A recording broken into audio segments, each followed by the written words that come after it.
ताजा खबर ईरान बनाम इजराइल, एक युद्ध की आहट और दुनिया का डर।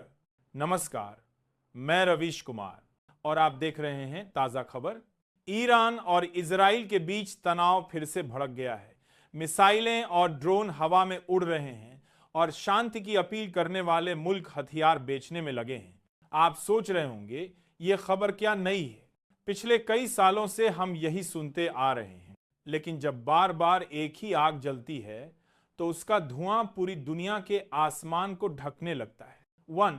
मिसाइलों और ड्रोन का खेल। पिछले 24 घंटे में इजराइल ने दावा किया कि उसने ईरान से दागे गए दर्जनों ड्रोन और मिसाइलों को हवा में ही नष्ट कर दिया। इजराइल की आयरन डोम प्रणाली फिर से सक्रिय हो गई है। टीवी स्क्रीन पर मिसाइल रोधी रक्षा प्रणाली की चमकती लकीरें दिखाई दी।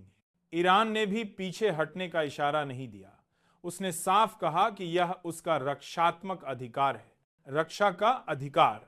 सोचिए, हम और आप जब अपने घर की दीवार ऊंची करते हैं तो वह सुरक्षा होती है, लेकिन जब मुल्क मिसाइलें दागते हैं तो उसे भी सुरक्षा कहा जाता है।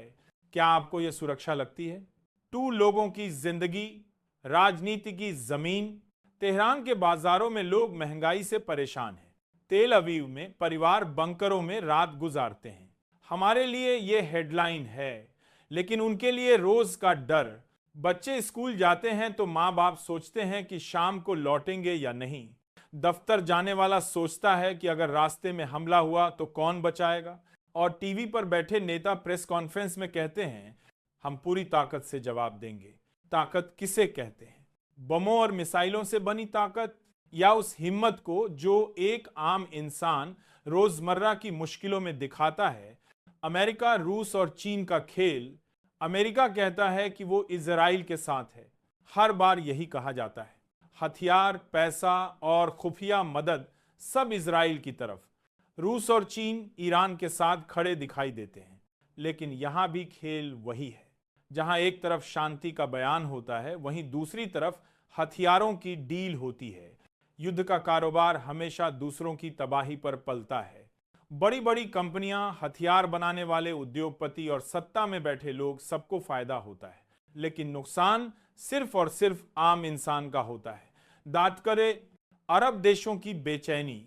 सऊदी अरब, यूएई और अन्य अरब देश चिंतित हैं, क्योंकि इस युद्ध की आग अगर फैली तो सबसे पहले उसकी लपटें इन्हीं तक पहुंचेंगी। तेल के कुएं, शिपिंग रूट और कारोबार, सब पर असर पड़ेगा।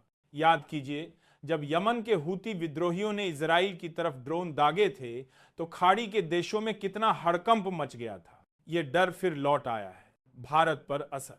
आप सोचिए, भारत का इससे क्या लेना देना? आपका लेना देना बहुत गहरा है। तेल की कीमतें बढ़ेंगी, डॉलर और रुपये का रिश्ता बिगड़ेगा। खाड़ी देशों में काम करने वाले लाखों भारतीय मजदूरों की नौकरी और जिंदगी पर असर पड़ेगा। आपकी जेब पर असर होगा।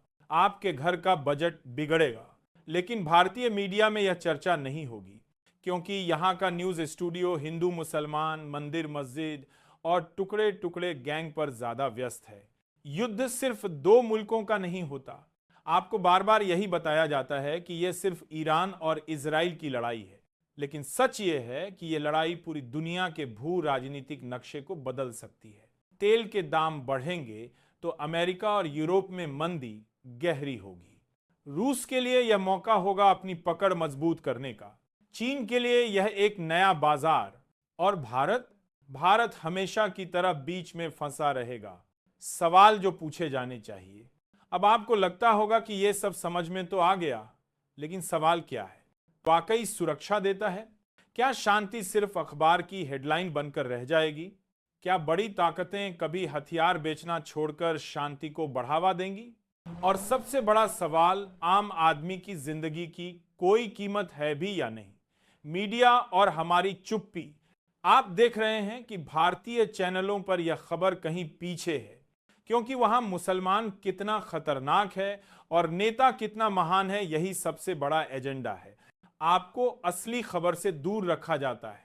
ईरान और इजराइल की मिसाइलें आपको याद दिलाती हैं कि दुनिया कितनी असुरक्षित है, लेकिन यहां आपको यह भी नहीं बताया जाता कि तेल की कीमतें क्यों बढ़ रही हैं। आप बस चुपचाप कीमत चुकाते रहते हैं। नमस्कार, मैं रवीश कुमार, फिर मिलेंगे नई खबर के साथ।